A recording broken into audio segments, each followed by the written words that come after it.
Imagine a crime so vast, so deeply rooted in history, that its tendrils still choke the present. What if the theft wasn't just of land or resources, but of an entire future?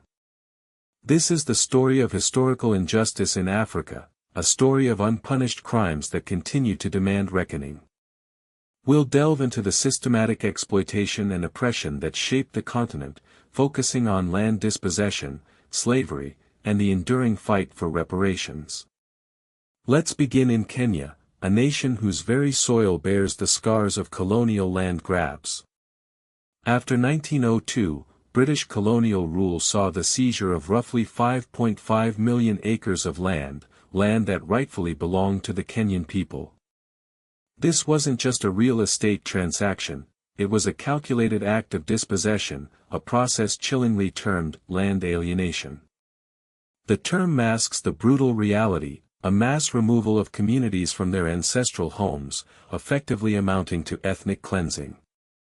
The dispossessed were forced into reserves, leading to widespread impoverishment, starvation, the loss of livestock, and violence at the hands of colonial authorities and white settlers.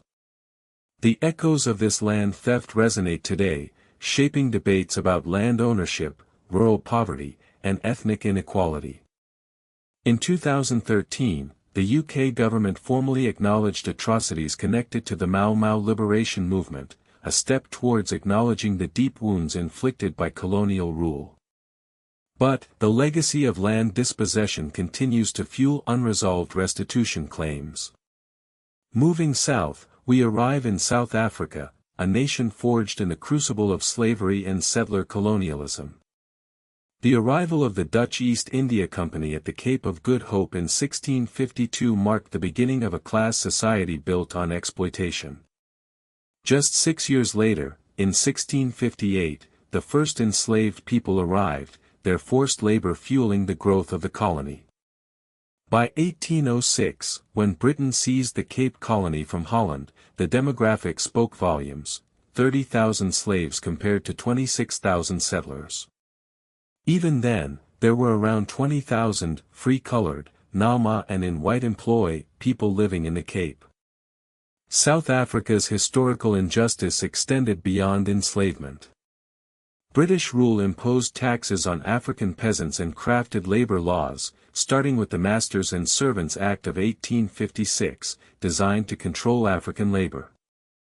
The colonial state and later settler society dictated where, when, at what price, and under what conditions Africans could sell their labor. Former South African President Thabo Mbeki offered a powerful analysis, linking colonial conquest to the primitive accumulation of capital. He framed apartheid-era inequality not as a mere 20th-century racial policy, but as part of a longer capitalist history. The economic impact of this system was staggering. In 1966, white farmers' indebtedness to the profit-making bourgeoisie reached $1.25 billion, nearly 12% of the gross national product. These historical injustices, these calculated acts of exploitation, are not just relics of the past. Their impact is felt today, in the persistent racial wealth gaps and labor inequality that plague South Africa. The fight for reparations is a global movement, gaining momentum across Africa, beginning with the Organization of African Unity in 1963. This isn't solely about monetary compensation. The AU-linked framing encompasses apology, restitution, and structural reform of trade, finance, and governance systems. The reparations agenda addresses the transatlantic slave trade, colonialism, apartheid, and systemic racial discrimination. It acknowledges harms such as enslavement, forcible transfer, rape, persecution on racial grounds, inhumane acts, and forced separation of children and parents. The Africa-focused reparations agenda connects past harms to present problems such as illicit financial flows, stolen assets, and underrepresentation in global institutions. Modern reparations arguments treat colonialism and slavery not as remote moral issues but as causes of present-day underdevelopment, debt, vulnerability, and institutional weakness. This historical record reveals that African inequality was not accidental, it was built through law, land policy, labor control, and violent dispossession.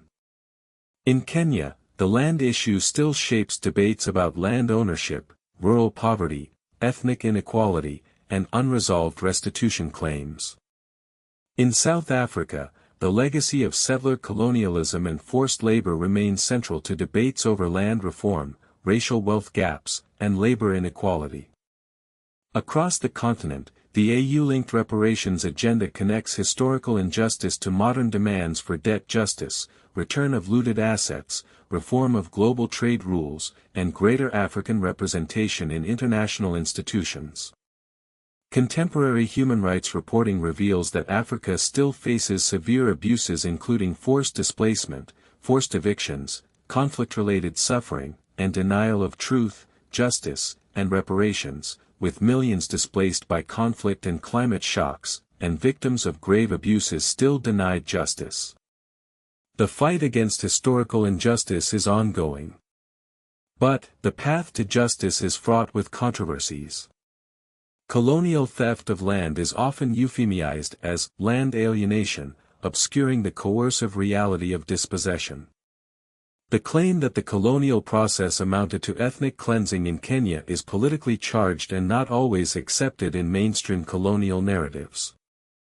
In South Africa, the interpretation of colonialism as class formation and primitive capital accumulation, not just racial domination, is politically contested because it broadens accountability beyond a single regime or era. Reparations remain controversial because they raise questions about who owes whom, for what period, and in what form compensation should occur. The AU-linked reparations framing also challenges the idea that colonial injustice is only historical. It argues that today's global economic order continues to reproduce its effects. Human rights accountability is still uneven across Africa, and victims of serious violations continue to face barriers to truth, justice, and reparation. The crimes of the past cast long shadows, shaping the present. The quest for justice for historical injustices is not merely about settling old scores but about building a more equitable future. It's about acknowledging the wrongs of the past, understanding their lasting impact, and working towards a future where such atrocities are never repeated. The fight for truth and accountability continues, a testament to the resilience and unwavering spirit of the African people. This is not just history, it's a living legacy, a call for justice that echoes across generations.